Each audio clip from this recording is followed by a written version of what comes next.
नमस्कार दोस्तों, मैं आपके साथ राहुल कुमार। आज हम एक शानदार जबरदस्त वीडियो में स्वागत है। एक प्राइवेट स्कूल संचालक से आपको आज मिलाने के लिए मौका मुझे मिला है, जो कि एक विद्यालय चलाने का शैली कैसे है, कैसे हमको विद्यालय चलाना है और गैर क्या है, और हम लोग को अच्छे तरीके से विद्यालय कैसे चलाना है, कैसे रजिस्ट्रेशन लेना है, एक कैसे अच्छे शिक्षक को चुनाव करेंगे। हम ऐसे शख्स को आज हमें मौका मिला है हमारे चैनल के माध्यम से कि वो आएंगे और आज पूरे प्राइवेट स्कूल के बारे में बताएंगे। हम आगे के लिए हम दयानंद सर का हम वेलकम करते हैं सर। वेलकम है सर। चलिए, धन्यवाद राहुल जी। राहुल एसआर पॉडकास्ट आपका चैनल है, और जो भी लोग इसको देखें, समझें, जाने तो सब्सक्राइब करें और इनका भी हौसला बढ़ावें। ये चूँकि स्कूल संबंधी और आपके माध्यम से बहुत लोगों का भला भी होता है देख के कि हम अपने बच्चे को कहाँ भेजें, नहीं भेजें, तो आप हमको भी समय दिए, इसके लिए बहुत बहुत धन्यवाद आपको। जी सर। सर, सबसे पहले हमारे जो ऑडियंस है उनको आप अपना एक छोटा सा इंट्रोडक्शन दीजिए। चलिए जी, मेरा नाम दयाशंकर यादव, मैं लोटस वैली यूनिवर्सल स्कूल का डायरेक्टर। और मैं डायरेक्टर कोई प्रोफेशनल नहीं बना, बहुत स्ट्रगल किया, बहुत मेहनत किया हमें। इसके पहले मैं आईडीपीएस इंटरनेशनल दिल्ली पब्लिक स्कूल में एकदम कहिए तो छोटे पद पे अकाउंटेंट से काम शुरू किया था, और वहाँ से फिर आईडीपीएस हुआ।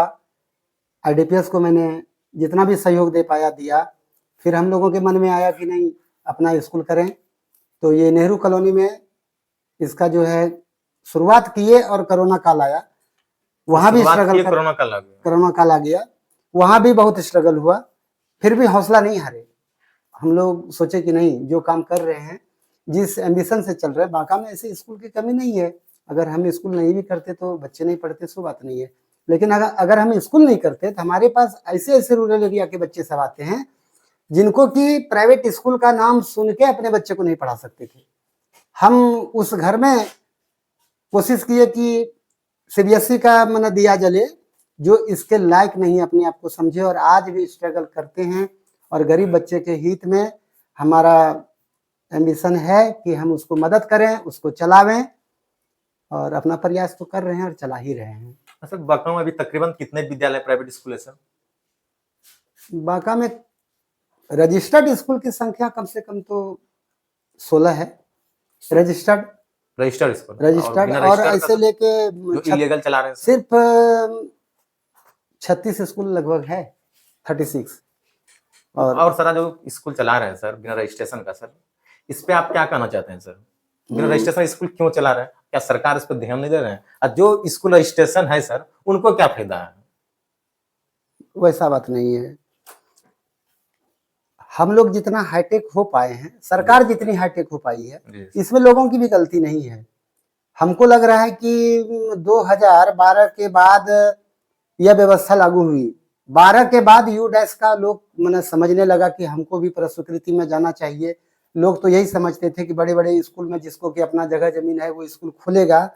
तो पहले बांका में नहीं था। बांका में क्या, पूरे बिहार में बहुत बड़ा बड़ा स्कूल चल रहा है, कोई रजिस्ट्रेशन नहीं होता था, और लोग काम कर रहा था, कमाते जा रहा था।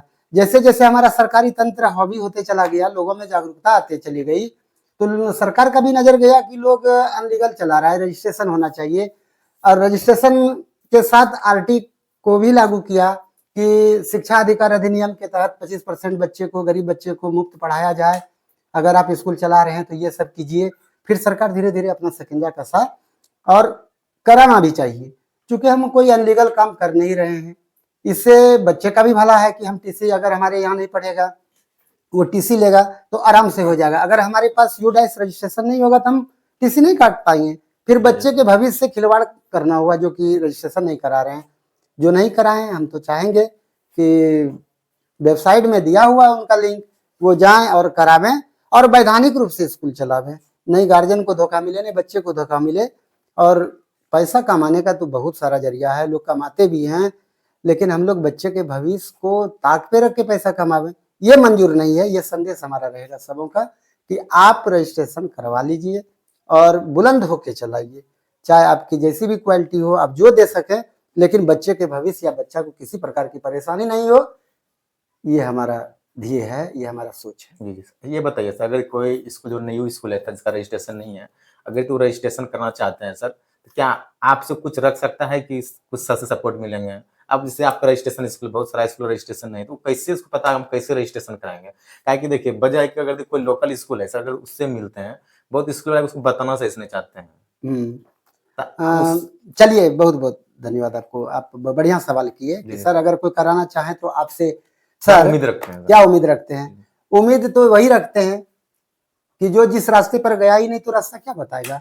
हम चूँकि इस रास्ते से गुज़रे हैं, हम अगला को तो रास्ता ही बताएँगे कि बताएँगे। आपको रजिस्ट्रेशन लेने के लिए सबसे पहले कोर्ट में जाके अपना एक ट्रस्ट का गठन कीजिए, ट्रस्ट बनवाइए या नहीं तो फिर आपको सोसाइटी से स्कूल चलाना हो।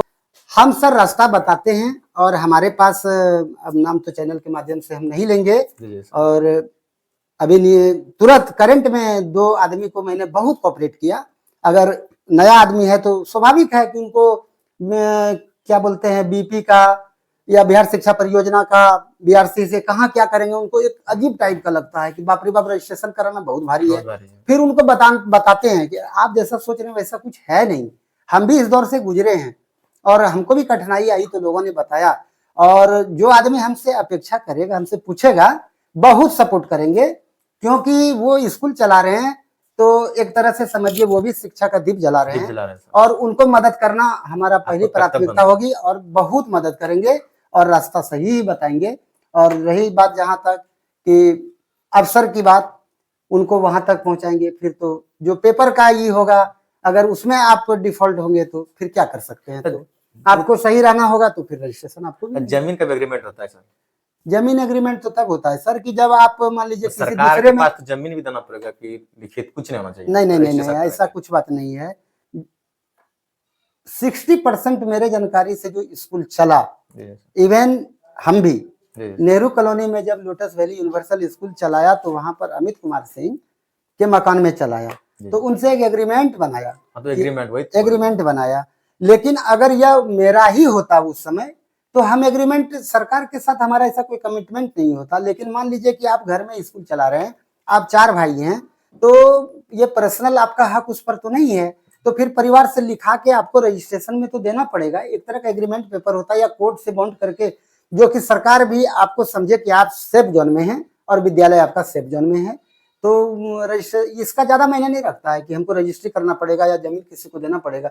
वो एक प्रूफ देना पड़ता है कि हम नियत जगह पर और सेफ जोन में स्कूल चला रहे हैं और वहाँ पर आपको देना पड़ेगा। अभी तो सर रजिस्ट्रेशन की बात किया सर। अब सर आपके कुछ बारे में पूछते हैं सर। जी, मुझ पूछा आप सर जरा थोड़ा स्कूल चलाए सर। इसके जी। पहले आप क्या कर रहे थे और अभी स्कूल से क्या कर रहे हैं सर? चलिए हम तो शुरुआती दौर में आपको बताए कि सर, आज और पूरा गहराई से सर कि लोग यदि आपका वीडियो सुने तो लोग मोटिवेट हुए कि हम भी अगर स्कूल चलाएंगे सर, इस स्थिति से निकल करके आज बाकायदा शहर में जमीन खरीद करके बिल्डिंग बना के अपना विद्यालय चलाएं सर, कम तारीफ नहीं है सर।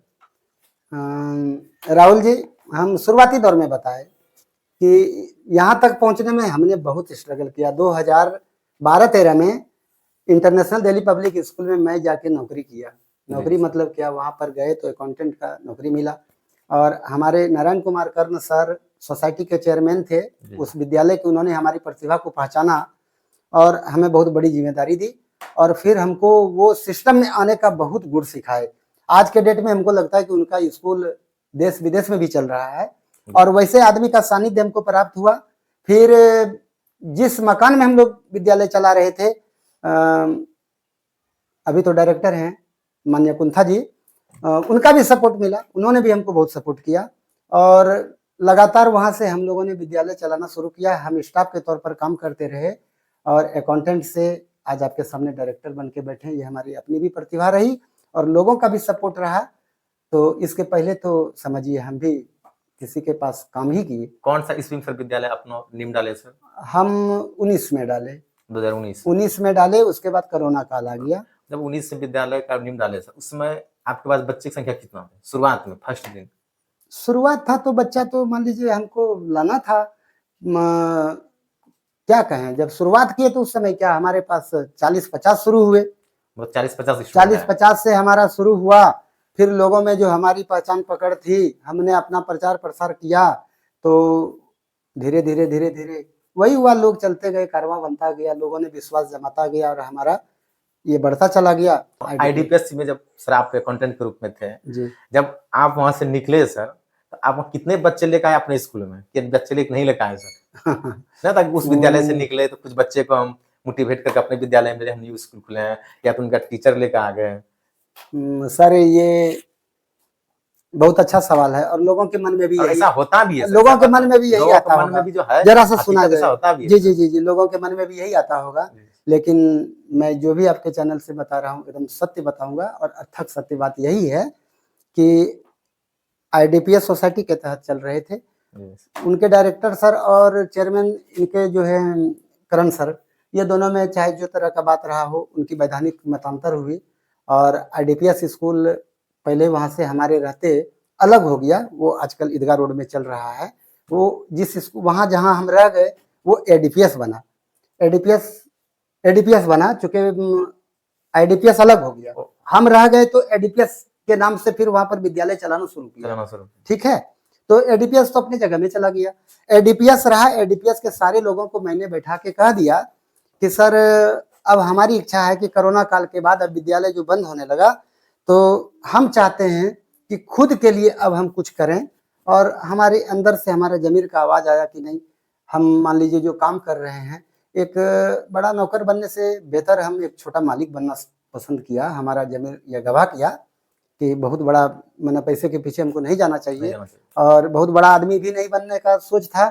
मैंने एक बड़ा नौकर नहीं बन के मैंने मीटिंग कॉल किया और बोला कि अगर इस विद्यालय का 10 रुपया भी मेरे ऊपर जा रहा है तो अभी बोल दिया जाए, मेरे जाने के बाद मेरा शिकवा शिकायत नहीं होना चाहिए और आपका नहीं होना चाहिए। और मैं पहले विद्यालय टूटा है और फिर तोड़ने का प्रयास नहीं करूंगा, यह पाप अपने ऊपर नहीं लूंगा। नहीं मैं आपके कोई स्टाफ को ले जाऊंगा, नहीं आपके बच्चे को ले जाऊंगा, लेकिन अगर स्वयं बच्चा मेरे पास आता है तो हम वेलकम करेंगे, टीचर का भी और बच्चे का भी, और हम भगाएंगे भी नहीं। और जो भी आए सब मेरे न्यू बच्चे आए, 2-4 बच्चे आए होंगे, और बच्चा लेके आना और जाना वो किसी तरह का हम माना कोई गैमलिंग नहीं था, मेरा गेम प्लान नहीं था, कोई चेंजिंग नहीं था, ये था। तो ये बताइए सर, जिसमें आपको स्कूल डाले यहाँ पे अपना, तो वो ये स्कूल अपने बिल्डिंग में था या तो प्राइवेट बिल्डिंग में था, और विद्यालय अकेले खोले या तो पार्टनर के रूप में? नहीं, सहयोगी तो अमित कुमार सिंह थे नेहरू कॉलोनी में, और घर भी उन्हीं का था। 2 पार्टनर से एक विद्यालय। हाँ, एक तरह से मान के चलिए हम दोनों पार्टनर ही बन के चले थे और चले। लेकिन उनको समझ में नहीं आया कि ये बहुत टेंशन वाला धंधा है सर, पैसा नहीं आता है, गार्जियन बहुत परेशान करता है। मैंने उनको एक सगुफिकेशन फील हुआ कि ये धंधा मेरे लिए सुटेबल हमको नहीं लगा। माइंड में सेट है ये धंधा है। हाँ, एजुकेशन सेक्टर में कोई अगर जाता है तो धंधा सोचता नहीं है। वो जो भी सोचा तो कि हमारा टाइम भी बर्बाद हो रहा है जो भी है, तो फिर वो बोले कि सर नहीं, मेरे समझ में ये नहीं आ रहा है, तो फिर आप अपना कर लीजिए। तो अपना कर लीजिए, तो फिर यह जगह मेरा था और इसी में बनाया और इसको हमने चलाने का शुरुआत किया और चल रहा है। तो अभी विद्यालय में सर आप कितने इन्वेस्ट पेमेंट किए हैं? जमीन आपका बका में था, बका से शहर में जमीन लेना अभी के टाइम में सर 10 से 12 लाख कट्ठा कम नहीं मिलेगा अगर जाए तो मेन रोड से हट करके? सर चूंकि जुनून था चलाने का, पैसे का भी इंतजाम किया। सोच सकते हैं हम जिस स्तर के व्यक्ति रहे, मिडिल फैमिली से हैं जी सर, और बहुत हाई प्रोफाइल में भी नहीं है, फिर भी इसमें 80-85 लाख रुपया तो हमारा इन्वेस्ट हुआ सर आज से 3 साल पहले। 3 साल पहले 80-85 लाख? हाँ। और अभी यही स्कूल का वैल्यू कितना है सर? क्या कह सकते हैं, अब तो हमारे लिए तो बहुत अनमोल है। अब इसका वैल्यू हम कैसे? 3 साल के बाद इसमें कुछ तो किए होंगे कार्य में, कुछ नहीं किए? नहीं, ये तो जो भी करना है करते ही जा रहे हैं, इन्वेस्ट ही लग रहा है और करते जा रहे हैं और फ्यूचर को देख के कर रहे हैं। अभी वर्तमान का तो कोई बात नहीं है, लेकिन अगर कोई विद्यालय चलना चाहता है तब तो उनको मिनिमम से मिनिमम 50 लाख चाहिए, अपना बिल्डिंग, अपना भूमि लेकर के ग्रामीण इलाका में बनाए। तो सर ऐसा कोई बात नहीं है। हम तो ये देखे हैं कि झोपड़ी में भी प्राइवेट स्कूल चला है और बहुत बड़े बड़े बिल्डिंग में भी स्कूल चला है। लोग अपने जज्बा से कहाँ तक इसको कर पाते हैं, लेकिन आज के डेट में लोग इतने हाईटेक हुए, हमको लगता है कि स्मार्टनेस, इंफ्रास्ट्रक्चर ये और आपकी व्यवस्था, माना उसको देख के लोग ज़्यादा आकर्षित होते हैं। और साधारण आदमी के लिए विद्यालय चलाना चूँकि अब दिक्कत इसलिए आ रहा है कि सारा चीज़ माना ये आपका ऑनलाइन सिस्टम भी है, सब चीज़ है, सब देख रहा है। और लोग अगर पैसा खर्चा करके पढ़ाना चाहता है तो फिर मिडिल फैमिली ही आपके पास आते हैं, बहुत हाई प्रोफाइल तो फिर हाई प्रोफाइल में जाते हैं, वो बड़ा बड़ा सपना देखते हैं। आप पढ़ाई का स्तर कितना भी करते हैं, वो उसका इवैल्यूएशन मूल्यांकन करता नहीं है, वो आपका स्टेटस से आपका मूल्यांकन करना शुरू करता है।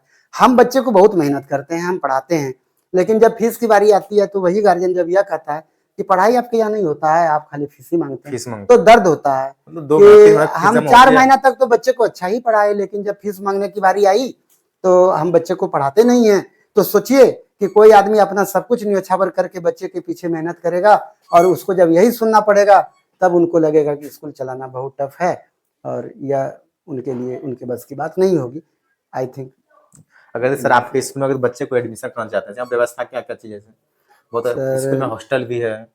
हाँ, मेरे यहाँ हॉस्टल की व्यवस्था है और बच्चे का जो भी रहने सहने का व्यवस्था है, हॉस्टल में टीचर दिए हुए हैं, वो जेन्युइन है। फिर स्कूल का फीस है, जो जेन्युइन खर्च है। आज हमारे पास 12 टीचर हैं।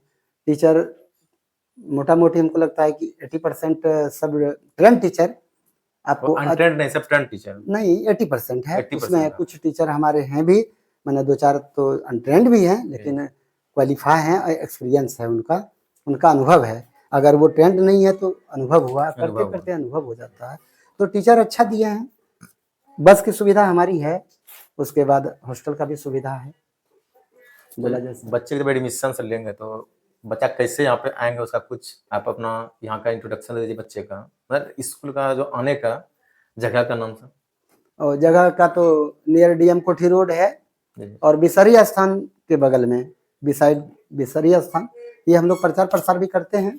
और इसको लोग पहले मुर्गी डी के नाम से जानता था, बाबू टोला के नाम से भी लोग जान रहा है, लेकिन डीएम कोठी से 200 फीट अंदर में है हमारा स्कूल, 200 फीट अंदर है। तो डीएम कोठी के बगल में बिसरी स्थान के पास आके अगर लोग पूछेंगे तो रेलवे लाइन के बगल में ही है। तो ये क्वेश्चन ये है सर, इससे विद्यालय बहुत स्कूल से हम मिलते हैं सर, कभी होता है कि टीचर पढ़ा रहे हैं सर, उसको पेमेंट नहीं हो पाता है सर। आप तो सर इसे शहर में हैं, पेमेंट नहीं देने का कभी टीचर हड़ताल कर देते हैं, तो आप सर उस टीचर से कैसे फेस करते हैं? और आप जिससे विद्यालय में रखते हैं सर टीचर को, वो कैसे आप टीचर चुनाव करते हैं सर? बहुत अच्छा सवाल आपका है कि टीचर को पेमेंट नहीं मिलता है तो वो हड़ताल कर देते हैं।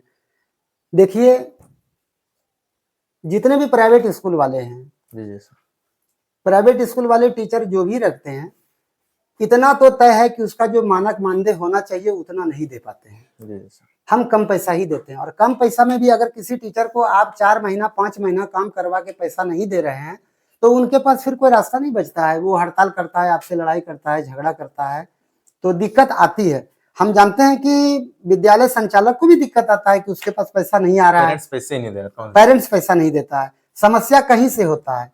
लेकिन टीचर हड़ताल नहीं करें, हम पर्सनल अपना बात बोल रहे हैं और तो सबका अपना अपना चलने का तरीका होता है। हम विद्यालय में टीचर को कभी स्टाफ नहीं समझते हैं कि ये मेरा ये है, हम उसको अपना हैंड, अपना परिवार समझते हैं। हाँ, उसको विद्यालय परिवार कहते हैं कि ये विद्यालय परिवार का एक मेंबर है। अगर हमको दुख है तो सबों को दुख है, अगर हम खुश हैं तो आप भी खुश हैं। अब ऐसा नहीं कि गार्जियन पैसा दिया, अभी छठ पूजा दुर्गा पूजा का समय है, सारा पैसा मैंने समेट लिया, अपना ड्रेस बना रहा है और टीचर 2 रुपया के लिए परेशान हो रहा है। नहीं, हम पारदर्शी किए हैं। आप हमारे टीचरों से आके बात कर सकते हैं। सबसे पहले जितना पैसा मेरे पास आता है उनका जो मानदेय है, अगर पूरा नहीं दे पाया तो बता देते हैं कि इतना पैसा आया, आप लोग में इतना इतना ही देंगे, आपका इतना बकाया रहेगा, और वो भी समझ जाते हैं, वो भी सपोर्ट करते हैं कि हाँ सर आपके पास पैसा ही नहीं आया। कभी कभी मान लीजिए महीना 2 महीना भी अगर मजबूरी में नहीं दे पाया तो हमारे टीचर लोग में ऐसा मैंने कोई एकाग्रता भंग होने की कोई बात नहीं रहती है। वो रियलाइज करता है कि सही मायने में सर के साथ मजबूरी है और इसको मैंने वो रियलाइज करता है। तो हम क्या करते हैं, और लोगों से कहना चाहेंगे कि थोड़ा सा अकाउंट को पारदर्शी किया जाए।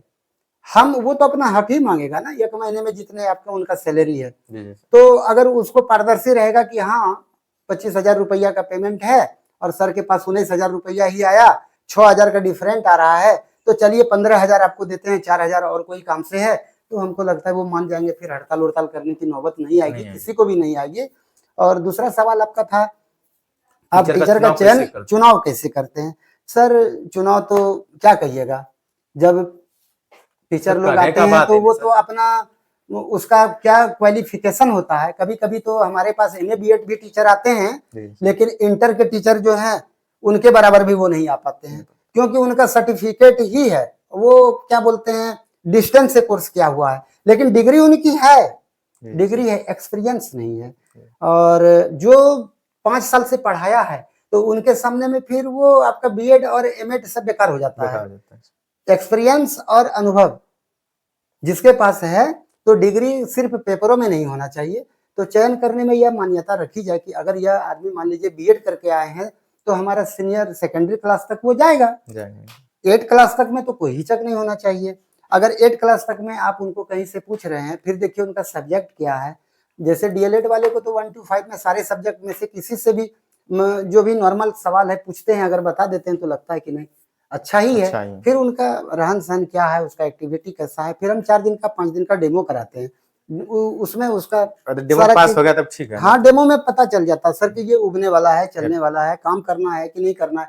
कुछ लोग शौक से काम करते हैं, तो वो जब कहेगा कि हमको जरूरत नहीं है, नहीं नहीं पढ़ाएंगे, नहीं रखेगा तो नहीं रखेगा, तो ऐसा टीचर आपके पास नहीं काम करेगा। नहीं काम वो उसको काम पहले करने की जरूरत डिग्री नहीं का है। ईगो हो जाता है सर। नहीं नहीं, उसको ईगो भी है और उसको जरूरत नहीं है। और कुछ लोग हैं मजबूरी में, डिग्री रहते हुए, अनुभव रहते हुए, अगर वो प्राइवेट स्कूल में जाके काम कर रहा है और ईमानदारी से काम कर रहा है, तो ये समझिए कि वो अपना सर्व कुछ मना ये कर रहा है, सब दान कर रहा है, स्कूल को, विद्यालय को दे रहा है। वो टीचर आपका बढ़िया होगा, अच्छा काम करेगा, बच्चों को अपना बच्चा समझेगा और किसी प्रकार का भेदभाव नहीं करे। टीचर में ये चयन का तो एक आधार होना चाहिए कि हमारे टीचर को कम से कम 1 to 5 में पढ़ा रहा है तो उनकी क्वालिटी कैसी होनी चाहिए।